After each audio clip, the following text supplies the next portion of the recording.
Hey everyone, welcome back to the channel. Today we're talking about a new iPhone that's getting a lot of attention, but not for the reasons you might expect.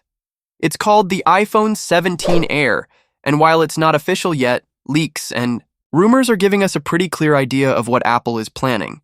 And to be honest, not everyone is happy about it. So, what's going on with the iPhone 17 Air?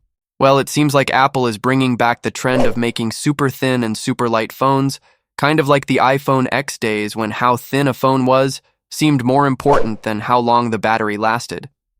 According to some very reliable sources, the iPhone 17 Air is going to have a tiny battery for a phone in 2025. We're talking about a 2800 mAh battery. Yes, you heard that right, 2800 mAh. That's even smaller than the 3900 mAh battery in Samsung's Galaxy S25 Edge, and people have already been complaining about that phone's weak battery life. It seems like both Apple and Samsung are chasing ultra-thin designs and putting battery life second. But here's the thing. Every year, surveys show that battery life is one of the most important things users want in a phone. People use their phones all day for social media, games, work, and videos, and nobody wants a phone that dies by evening, but it looks like Apple isn't listening this time. The iPhone 17 Air is rumored to be just 5.5mm thick. For comparison, the Galaxy S25 Edge is 5.8mm thick, and people already thought that was slim. On top of that, the new iPhone will weigh only 145 grams, making it one of the lightest phones you'll be able to buy. Now you might be thinking, okay, a thin and light phone sounds good. But here's where the problem comes in. That small battery might not last very long, especially with modern apps, high refresh rate screens, and multitasking. Sure, Apple might try to fix this by using a denser battery or adding software tricks, but let's be honest, that might not be enough.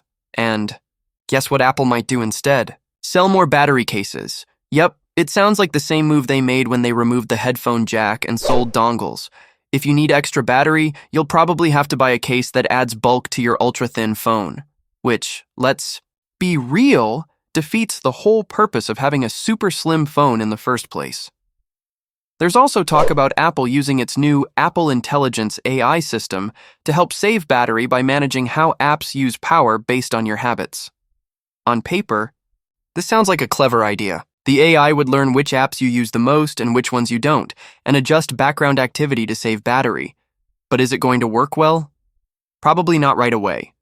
From what we've seen so far, Apple's AI still has a long way to go before it can truly solve battery problems.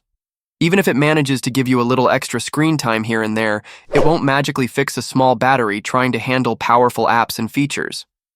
Interestingly, Samsung is in a similar situation.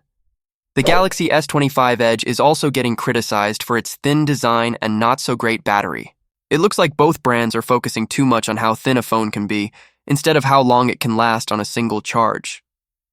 And let's be honest, if you're spending over $1,000 on a flagship phone, you expect it to be powerful, reliable, and to last through a full day without needing to be plugged in or carried around with a bulky battery case.